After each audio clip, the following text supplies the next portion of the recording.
En 2008, le commandant de la division à l'époque s'était questionné quant à la relation, la qualité de la relation entre les employés de la division et la haute gestion.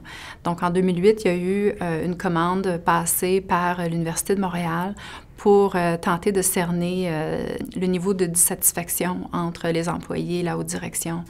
Et les résultats étaient très critiques envers la haute direction. La réponse à ça, suite à plusieurs échanges, c'était d'entamer une certification avec le groupe Entreprises en santé.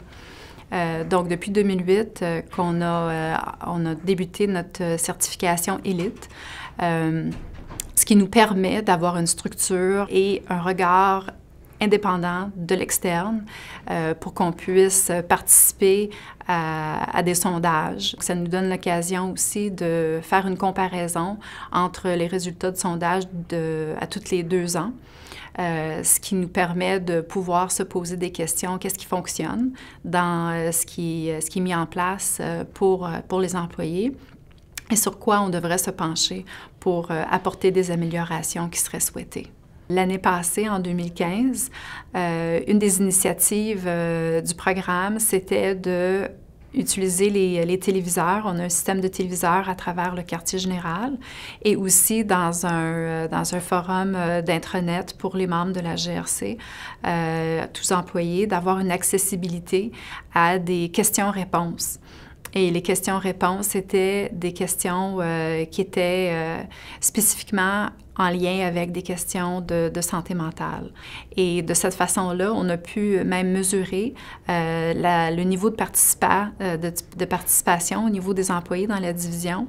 Et c'était une amélioration assez importante parce qu'auparavant, on avait beaucoup moins de trafic sur notre site et c'était une façon pour nous de démontrer qu'avec questions-réponses, c'était une façon d'inciter les gens à se poser la question, à avoir une certaine curiosité par rapport à la réponse, puis d'aller chercher la réponse.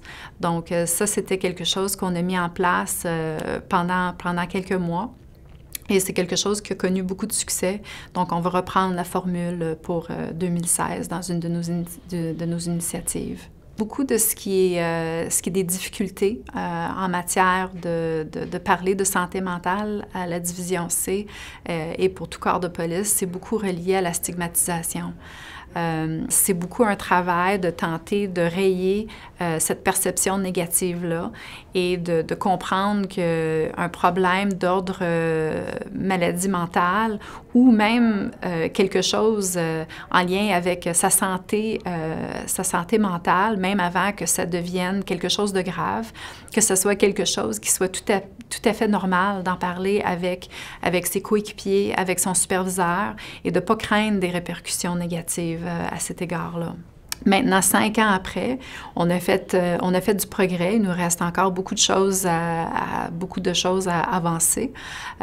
Toutefois, la stigmatisation, elle est attaquée de front.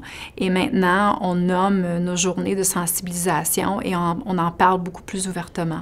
Si nous, on a réussi, je pense qu'on devient un point de comparaison pour d'autres organisations. Ou est-ce que si on a réussi, les autres organisations aussi, même si c'est un défi de taille, peuvent aussi réussir.